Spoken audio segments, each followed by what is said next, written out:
આજે સવારે વહેલી સવારે શાકભાજી લેવા માર્કેટમાં જતો રહ્યો હતો. શાકભાજી તો આપણે લઈ લીધું હતું. ત્યાં પછી જવાનું હતું ડીમાર્ટ. ત્યાંથી સામાન લઉં છું. સામાન ઘરે જાઉં છું. સવારે પર 100 જેવું વાગ્યા હતા. ત્યારે પછી આવીને બધું ફટાફટ આપણે લઈ સામાન રેડી કરવા માંગુ છું.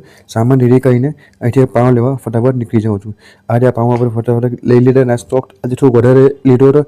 ત્યાં થઈ જવું પછી આપણે આ 5 દરિયા અને પાણીની બોટલ લેવાની હતી કારણ કે પૂરી થઈ ગઈ. ત્યાર પછી ઘરે જઈને ફૂડ કાર્ટને હું લોડ કરી કાઢું છું. લોડ કર્યા પછી અમે અહીંથી નીકળવાના છે અને આજે લગભગ નીકળતા 4:30 જેવા વાગી ગયા હતા.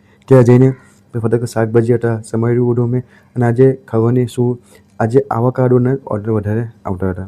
જે પણ કસ્ટમર આવે ભાઈ આવાકાડો આપો એ આવાકાડો આપો પાર્સલમાં સારી ગઈ. ત્યાં કસ્ટમર ખૂબ જ લાઈવ ખાધી પણ અને ખાઈને બધા ખૂબ જ વખાણ કર્યું. તમારી સર્વિસ ખૂબ જ સારી છે. લગભગ 10:30 જેવું વાગ્યું હતું અને બધું મોટે ફિનિશ થઈ ગયું હતું. બસ એટલે સાફ સફાઈ કરીને મેં નીકળવાના. ત્યાં પાછળ ઓર્ડર આવ્યો આવાકાડો એ પાસે કરીને આપવાની હતી. એ પાસે કહે છે મેં ફટાફટ ઘરે નીકળી. બાકી ચેનલ સબસ્ક્રાઈબ જરૂરથી કરજો અને કોમેન્ટ કરી તમે